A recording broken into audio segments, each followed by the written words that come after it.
इस वीडियो में हम लोग जानेंगे कंप्यूटर आर्किटेक्चर और इसके फंडामेंटल्स के बारे में। इससे पहले कुछ एब्रिविएशंस पढ़ लेते हैं जो कि एग्जाम पॉइंट ऑफ व्यू के हिसाब से इंपॉर्टेंट है। तो स्टार्ट करते हैं इंपॉर्टेंट एब्रिविएशंस। पहला है आस्की। आस्की का फुल फॉर्म है American standard code for information interchange. American standard code for information interchange. EBCDIC। EBCDIC का फुल फॉर्म है extended binary coded decimal interchange code. Extended binary coded decimal interchange code. BCD। BCD का full form है binary coded decimal. Binary coded decimal. TBCD। TBCD का full form है telephony binary coded decimal. Telephony binary coded decimal. IEEE। IEEE का full form है institute of electrical and electronics engineers. Institute of electrical and electronics engineers. तो ये थे important abbreviations. अब हम लोग चैप्टर अपना स्टार्ट करते हैं computer architecture and it's fundamentals. बचपन से हम लोग डेफिनेशन पढ़ते आ रहे हैं कंप्यूटर की। कंप्यूटर एक इलेक्ट्रॉनिक डिवाइस है जो कि इनपुट डिवाइसेस से डेटा लेता है, उसको प्रोसेस करता है और इंफॉर्मेशन के फॉर्म में हम लोगों को आउटपुट मिल जाता है। ठीक है, तो ये इसकी डेफिनेशन हुई। A computer is an electronic device that accepts data from input devices. उसको प्रोसेस करता है with some sequence of instructions. जो भी हम लोग इंस्ट्रक्शन देते हैं, फॉर एग्जांपल हम लोगों ने 2 एंटर किया प्लस 3 एंटर किया, तो ये जो प्लस हुआ तो ये हम लोगों ने इंस्ट्रक्शन दिया कि 2 और 3 को ऐड करना है। ठीक है, तो कुछ सीक्वेंस ऑफ इंस्ट्रक्शन को प्रोग्राम भी बोलते हैं। ठीक है, तो with some sequence of instruction to get the desired output मिलता है in the form of information के फॉर्म में। कंप्यूटर की एबिलिटी है कि ये स्टोर कर सकता है, रिट्रीव कर सकता है और डेटा को प्रोसेस कर सकता है। 4 main functions of computer. Computer के 4 मेन फंक्शंस है जिसको हम IPOS बोलते हैं। इनपुट, प्रोसेसिंग, आउटपुट और स्टोरेज। इनपुट, प्रोसेसिंग, आउटपुट और स्टोरेज। इनपुट लेता है इनपुट डिवाइसेस से, उसको प्रोसेस करता है, उसके बाद आउटपुट जो हम लोगों को स्क्रीन पे शो होता है, और उसके बाद प्राइमरी स्टोरेज हो गई। स्टोरेज मतलब वही मेमोरी। ठीक है, प्राइमरी स्टोरेज हो गई अब हमारी रैम, और सेकेंडरी स्टोरेज हार्ड डिस्क। तो हम लोग सेव कर सकते हैं हार्ड डिस्क में, और जब कंप्यूटर पे स्क्रीन पे डिस्प्ले हो रहा होता है उस वक्त वो मेमोरी में रहता है, प्राइमरी मेमोरी में, रैम में। ठीक है, तो वो हो गया स्टोरेज। तो ये 4 जो बेसिक फंक्शन है कंप्यूटर के, जब भी हम कोई भी परफॉर्म करते हैं टास्क, तो ये 4 बेसिक फंक्शंस परफॉर्म होते हैं IPOS। Main characteristics of computer. Computer के मेन कैरेक्टरिस्टिक्स के बारे में हम लोग पढ़ेंगे। ये हमारा होता है कंप्यूटर सिस्टम, कीबोर्ड। अब देखो अल्टरनेटिव नाम पूछ सकते हैं, प्रीवियस ईयर में अल्टरनेटिव नाम पूछ चुके हैं, तो हम लोगों को पता होना चाहिए किसको क्या क्या बोलते हैं। तो ये देखो जिसको हम लोग बचपन से CPU समझते आ रहे हैं, वो एक्चुअल में उसको कैबिनेट बोला जाता है। जो CPU होता है वो मदरबोर्ड पे जो प्रोसेसर होता है, जैसे इंटेल का प्रोसेसर आते हैं, तो उसको बोलते हैं CPU, सेंट्रल प्रोसेसिंग यूनिट। ठीक है, जो प्रोसेसर होता है उसको CPU बोलते हैं। ये जो बॉक्स रहता है इसको बोलते हैं कैबिनेट, या कंप्यूटर चेसिस, या टॉवर, या कंप्यूटर केस। जनरली कैबिनेट बोला जाता है या टॉवर बोला जाता है। कंप्यूटर चेसिस और कंप्यूटर केस भी बोलते हैं। जो ज्यादा बोला जाता है वो कैबिनेट या टॉवर। मॉनिटर को और क्या बोलते हैं? स्क्रीन भी बोलते हैं, या विजुअल डिस्प्ले यूनिट भी बोलते हैं। ये हो गया कीबोर्ड। और माउस को और क्या बोलते हैं? Pointing device. अब इसके कुछ कैरेक्टरिस्टिक्स है। तो पहला होता है स्पीड, कम समय में ज्यादा से ज्यादा टास्क परफॉर्म करना। ठीक, तो कंप्यूटर का यही काम रहता है कि कम समय में ज्यादा से ज्यादा टास्क वो परफॉर्म कर सकता है, इसलिए उसकी एक कैरेक्टरिस्टिक्स हुई स्पीड। दूसरी बात आती है रिलायबिलिटी की। रिलायबिलिटी का मतलब होता है भरोसेमंद। ठीक है, जिस पर ट्रस्ट कर सकते हैं, जो क्रेडिबल है। कंप्यूटर पे अगर ह्यूमन हमसे कुछ गलत टाइप हुआ हो तभी वो एरर देगा, वरना उसके प्रोग्राम में जो सेव है वो इसी के अकॉर्डिंग इंस्ट्रक्शन को एग्जीक्यूट करेगा और वही आउटपुट देगा। अगर हम लोग ह्यूमन एरर नहीं होता तो कंप्यूटर की एक्यूरेसी बहुत अच्छी होती है। ठीक है, तो कंप्यूटर एक्यूरेट होता है, रिलायबिलिटी भी अच्छी होती है। दूसरी बात आती है सीक्रेसी की। सीक्रेसी मतलब होता है अपना जो डेटा है उसको प्राइवेट रखना, सीक्रेट रखना, कोई है ना, कोई और उसको असेस नहीं कर पाए। तो हमारा डेटा हम लोग कंप्यूटर में पासवर्ड डाल के रखते हैं, ठीक है। कंप्यूटर या मोबाइल में भी हम लोग कई सारे लॉक आते हैं, जिससे मोबाइल में पैटर्न लॉक आता है, पिन लॉक होता है, face lock, fingerprint lock etcetera. तो इस तरीके से हम लोग है ना किसी भी सिस्टम को सीक्रेसी उसमें प्रोवाइड करते हैं। इसी तरह कंप्यूटर में भी हम लोग यूजर नेम और पासवर्ड डाल के रखते हैं, ठीक है। तीसरी बात आती है सिक्योरिटी की। सिक्योरिटी मतलब होता है अनऑथराइज्ड एक्सेस ना हो पाए। कंप्यूटर हर तरीके के रोल को परफॉर्म कर लेता है। उसमें म्यूजिक सुन सकते हैं, मूवी देख सकते हैं, डॉक्यूमेंट बना सकते हैं, बहुत सारे टास्क हम लोग परफॉर्म कर सकते हैं। तो इसका एक कैरेक्टरिस्टिक्स हो गया वर्सैटिलिटी, ठीक। स्टोरेज, बहुत सारा amount of data computer store कर सकता है। पांचवा आता है डिलीजेंस, इसी के अंदर ऑटोमेशन भी आ जाता है। इसका मीनिंग सेम निकलता है। ऑटोमेशन मतलब होता है एक बार हम लोगों ने कमांड दे दिया कंप्यूटर को, अब वो अपने हिसाब से ऑटोमेटिकली टास्क परफॉर्म करते जाएगा। ये जो ऑटोमेशन है यही इसको डिलीजेंस भी बनाता है। तो ये इसके कैरेक्टरिस्टिक्स आप लोगों ने समझ लिए हैं। अब हम अगले पॉइंट्स पे आते हैं। Basic computer organisation. Basic computer organisation किस तरीके से हमारा कंप्यूटर परफॉर्म करता है, इसका ऑर्गेनाइजेशन कैसा होता है। इसके जो इंपॉर्टेंट कंपोनेंट्स रहते हैं वो होते हैं input unit, output unit, CPU. CPU में देखो कंट्रोल यूनिट भी होता है और अरिथमेटिक लॉजिक यूनिट भी होता है। तो इसी से ये कनेक्ट होता है मेमोरी यूनिट। मेमोरी यूनिट में प्राइमरी मेमोरी माने कि रैम और सेकेंडरी मेमोरी माने हार्ड डिस्क, ठीक है। अब देखो इनपुट यूनिट से हम लोग इनपुट जो भी देते हैं वो जाता है सेंट्रल प्रोसेसिंग यूनिट में। इसमें जो कंट्रोल यूनिट है, कंट्रोल यूनिट का काम रहता है इनपुट यूनिट और आउटपुट यूनिट को कंट्रोल करना। जो भी हम लोग इंस्ट्रक्शन देंगे वो कंट्रोल यूनिट के जरिए वो अरिथमेटिक लॉजिक यूनिट में जाएगा और वो परफॉर्म होगा। जो भी इसमें टास्क देना है हम लोगों को, एडिशन करना है, सब्सट्रैक्शन, जो भी टास्क परफॉर्म करना है, तो अरिथमेटिक लॉजिक उस पर ऑपरेशन परफॉर्म करेगा, ठीक है। और जो भी आउटपुट आएगा वो आउटपुट यूनिट पे डिस्प्ले होगा, और जब आउटपुट यूनिट पे डिस्प्ले हो रहा होगा तब वो रैम में स्टोर होगा, ठीक है। बाद में हम चाहे जो भी डेटा हम लोग लिखते हैं, करते हैं, वो उसमें हार्ड डिस्क में भी सेव कर सकते हैं, ठीक है। तो रैम से बाद में हार्ड डिस्क पे सेव हो जाता है। और जब भी हम आउटपुट पे डिस्प्ले हो रहा होता है वो टेम्परेरी मेमोरी में सेव रहता है, मतलब रैम में, और रैम होती है प्राइमरी मेमोरी।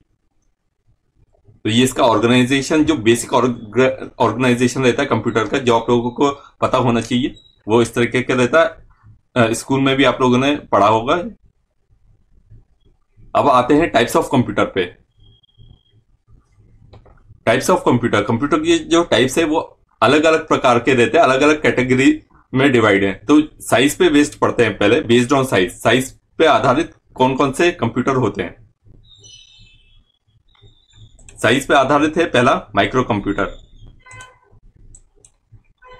माइक्रो कंप्यूटर के एग्जांपल्स हैं personal computer, work station, laptop, calculator, mobile phone, notebook, palm top, tablet, embedded computer etcetera. Application and uses of micro computer. Micro computer के यूजेस कहां कहां होते हैं। पर्सनल वर्क के लिए होता है, ठीक है, ये साइज में सबसे छोटे होते हैं, ठीक है। पर्सनल वर्क के लिए होता है, स्टडी के लिए, एंटरटेनमेंट, गेम्स, एडिटिंग, ये सब हम लोग कर सकते हैं, ठीक है। ऑफिसेज या एंटरप्राइज में यूज होता है। बिजनेस पर्पज के लिए, बुक कीपिंग, कम्युनिकेशन, इन सब के लिए यूज होता है। मेडिकल फील्ड में यूज होता है माइक्रो कंप्यूटर। तो ये सब इसके एप्लीकेशंस हो गए। अगला आता है मिनी कंप्यूटर। ये थोड़े इनसे लार्ज होते हैं। इसके एग्जांपल है IBM का AS400, application system 400, PDP 11, DEC का वैक्स, डिजिटल इक्विपमेंट कॉर्पोरेशन का वैक्स। ये जो DEC का वैक्स था वो 32 बिट का था और इसको सुपर मिनी कंप्यूटर बोला गया था, ठीक है। इससे पहले जो आए थे वो 8 बिट 16 बिट के आए थे और ये आया था जब ये 32 बिट का था और इसको सुपर मिनी कंप्यूटर नाम दिया गया था। मिनी कंप्यूटर के एप्लीकेशंस कहां कहां होते हैं। बिजनेस में होते हैं, डेटाबेस मैनेजमेंट के लिए, बिजनेस ट्रांजैक्शन के लिए, फाइल हैंडलिंग के लिए, साइंटिफिक एप्लीकेशंस होते हैं इसके, साइंटिफिक या इंजीनियरिंग कैलकुलेशंस करना उसके लिए। कम्युनिकेशन नेटवर्क्स में यूज होता है इसका। तो ये थे applications of mini computer.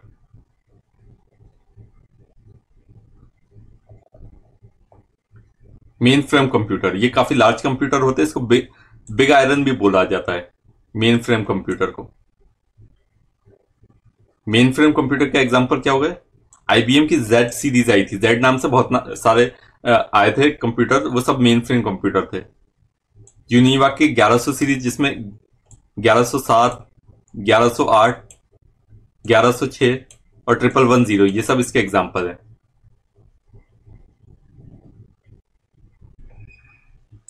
Main frame computer के एप्लीकेशंस और यूजेस क्या क्या है? लार्ज स्केल ऑर्गेनाइजेशंस में यूज होता है, इंडस्ट्री एंड कंज्यूमर स्टैटिस्टिक्स के लिए, सेंसस के लिए, large scale based transaction processing के लिए, ऑनलाइन बैंकिंग एंड इंश्योरेंस में यूज होता है, एंटरप्राइज रिसोर्स प्लानिंग में यूज होता है, बिजनेस में जो अलग अलग वर्क रहते हैं, फाइनेंस से रिलेटेड हो, मार्केटिंग से रिलेटेड हो या सेल्स से रिलेटेड हो, ये सब अलग अलग जो वर्क रहते हैं उसमें उसके लिए होता है एंटरप्राइज रिसोर्स प्लानिंग सिस्टम, और उसमें मदद करता है मेन फ्रेम कंप्यूटर। एयरलाइन और रेलवे रिजर्वेशन में यूज होता है, स्टॉक एक्सचेंज में यूज होता है। तो ये सारे मेन फ्रेम कंप्यूटर के एप्लीकेशंस हुए। अब आते हैं सुपर कंप्यूटर पे।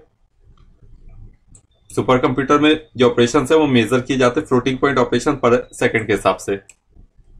दूसरे कंप्यूटर में मेजर किया जाता है मिलियंस ऑफ इंस्ट्रक्शन पर सेकंड, एमआईपीएस के हिसाब से, ठीक, मिलियन ऑफ इंस्ट्रक्शन पर सेकंड के हिसाब से मेजर किया जाता है दूसरे कंप्यूटर्स में। सुपर कंप्यूटर में मेजर किया जाता है फ्लोटिंग पॉइंट ऑपरेशन पर सेकंड के हिसाब से। सुपर कंप्यूटर के एग्जांपल्स हैं सीडीसी 6600, 1964 में ये रिलीज किया गया था, डिजाइन किया गया था ये सेमर क्रेक द्वारा। जो सुपर कंप्यूटर है वर्ल्ड का पहला सुपर कंप्यूटर सीडीसी 6600 माना गया है, ठीक है।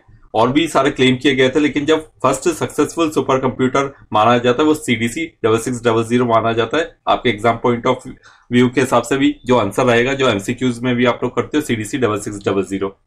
क्रेवन नहीं होगा, क्योंकि क्रेवन भी कई जगह आप लोगों को डाउट होगा। तो ये आया था 1975 में, ठीक है, और ये आया था 1964 में। तो पहला सुपर कंप्यूटर वर्ल्ड का सीडीसी 6600। परम सीरीज का एक सुपर कंप्यूटर है परम 8000, ये इंडिया का पहला सुपर कंप्यूटर। परम सिद्धि आर्टिफिशियल इंटेलिजेंस फ्रंटियर, जापान का फुगाकू, ठीक है। तो ये सब सुपर कंप्यूटर के एग्जांपल्स हुए। सुपर कंप्यूटर के एप्लीकेशंस क्या क्या है? Applications of super computer, quantum mechanics में यूज होता है, यहाँ पर स्टडी की जाती है इलेक्ट्रॉन, फोटोन, इन सब के बारे में। मॉलिक्यूलर मॉडलिंग में इसका यूज होता है, जो भी वायरस वगैरह आउटब्रेक होते हैं, जैसे कोई भी वायरस हुआ उसका कैसा स्ट्रक्चर है उसको एग्जामाइन किया जाता है, ठीक है। वेदर फोरकास्टिंग में सुपर कंप्यूटर का यूज होता है। क्लाइमेट रिसर्च में यूज होता है। न्यूक्लियर रिसर्च में यूज होता है। इंटेलिजेंट एजेंसीज द्वारा यूज होता है, जैसे कि मिलिट्री एजेंसीज हुई, इन सबके द्वारा यूज किया जाता है।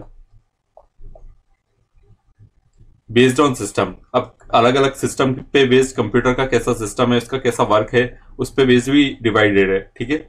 डिजिटल कंप्यूटर, ये डिस्क्रीट सिग्नल्स पे बेस्ड रहता है ना, जिसको 1001 भी बोल सकते हैं या ऑन ऑफ भी बोल सकते हैं, ठीक। इसके एग्जांपल्स हुए पर्सनल कंप्यूटर, लैपटॉप, टैबलेट, जो हम डेली लाइफ में यूज करते हैं, calculators, digital clock, automated teller machine, smartphone, ये सब डिस्क्रीट कंप्यूटर के एग्जांपल्स हुए। एनालॉग कंप्यूटर, ये कंटीन्यूअस सिग्नल पे बेस्ड रहता है। इसके एग्जांपल्स क्या क्या हुए? मर्क्यूरी थर्मामीटर, स्पीडोमीटर जो गाड़ियों में रहता है, टाइट प्रिडिक्टिंग मशीन, ये बहुत पहले यूज की जाती थी, सी लेवल कैसा, ये सब प्रिडिक्ट करने के लिए। सीस्मोग्राफ, ठीक है। तो ये सब एनालॉग कंप्यूटर के एग्जांपल्स हैं। हाइब्रिड कंप्यूटर, इसमें दोनों के फीचर होते हैं, डिजिटल और एनालॉग कंप्यूटर के। हाइब्रिड कंप्यूटर के एग्जांपल है ईसीजी मशीन, ये हॉस्पिटल्स वगैरह में यूज होती है। इलेक्ट्रोकार्डियोग्राम, फ्यूल वेंडिंग मशीन, ये गैसोलीन स्टेशंस पे जो मशीन लगी रहती है वो फ्यूल वेंडिंग मशीन होती है। अल्ट्रासाउंड मशीन, इसके जरिए जो बॉडी ऑर्गन्स रहते हैं वो कैसा बिहेव कर रहे हैं उसको एग्जामाइन किया जाता है, ठीक है। पेशेंट मॉनिटरिंग सिस्टम्स, या आईसीयू वगैरह में जो मशीन रहती है वो पेशेंट को मॉनिटर करने के लिए लगी रहती है, ठीक। तो ये सब एग्जाम्पल हो गए हाइब्रिड कंप्यूटर के।